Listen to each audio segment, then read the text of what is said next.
And we're talking Deep Space Nine, this one entitled Second Sight after this.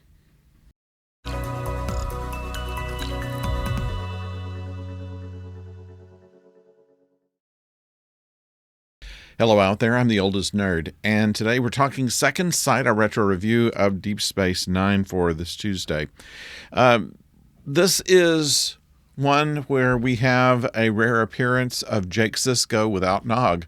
A lot of times whenever there's something very personal about Sisko, they bring in Jake as kind of a way for him to say things that he would not normally say to anyone else.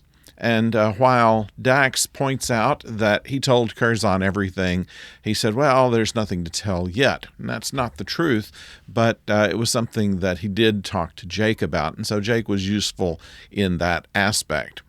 What we have here is a possible romance for Sisko and a mysterious woman to facilitate that. And also we have kind of an egomaniac terraformer who has done major things with planets, and now he's going to reignite a sun. And that is essentially the basis of it all. We have a brief show of Kira and O'Brien and Dax and Odo, but this is really Sisko's show, or this particular episode.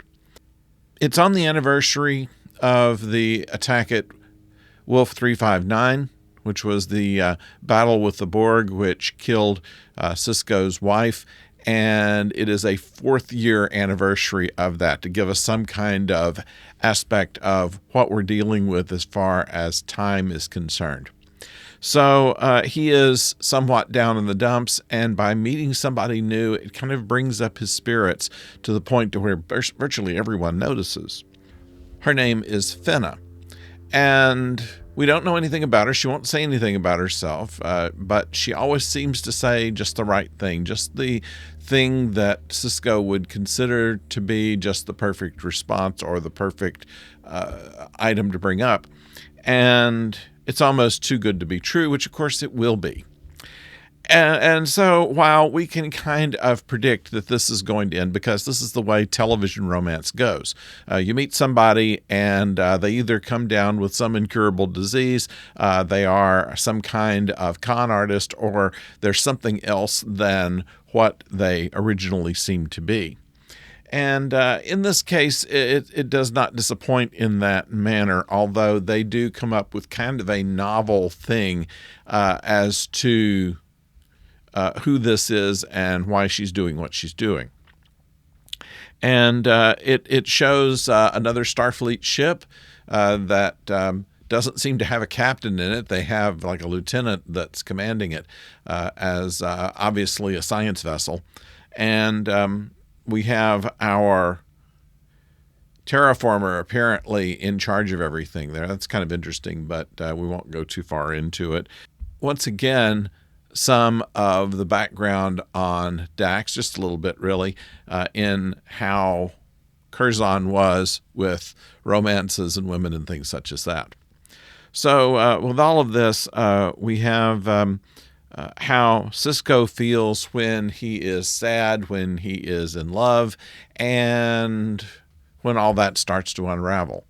And it says something about the whole show. The whole show, and the reason I think a lot of people weren't big fans of Deep Space Nine to begin with is because whereas if you're on the Enterprise, you've made it to the very top of Starfleet and all your dreams have been answered. And if you end up on a place like Deep Space Nine, it's the people who've been disappointed. It's the darker side of the Federation. It's not that they have any less ideals or any less of a sense of duty, but they're probably not as excited about the job. They make they make the best of it. They do what they do, but at the same time, there is a melancholy there that kind of runs through the character of Sisko. And it's unusual to see him in a happy state, and you can be certain that it never lasts very long. So that's my impressions on this one. There was one good line in here where the terraformer is trying to get Dax to hurry up. Says, some of us have only one lifetime. I thought that was kind of clever and almost a throwaway line. So I'd like to know what you think about this. Please put it in the comments below. And of course, don't forget to subscribe and like if you please. And we'll be back tomorrow with a original series episode to review. And on Friday, our Babylon 5 episode will be the two-parter. So if you're watching along ahead of me, we're going to review both parts 1 and 2 of the next Babylon 5.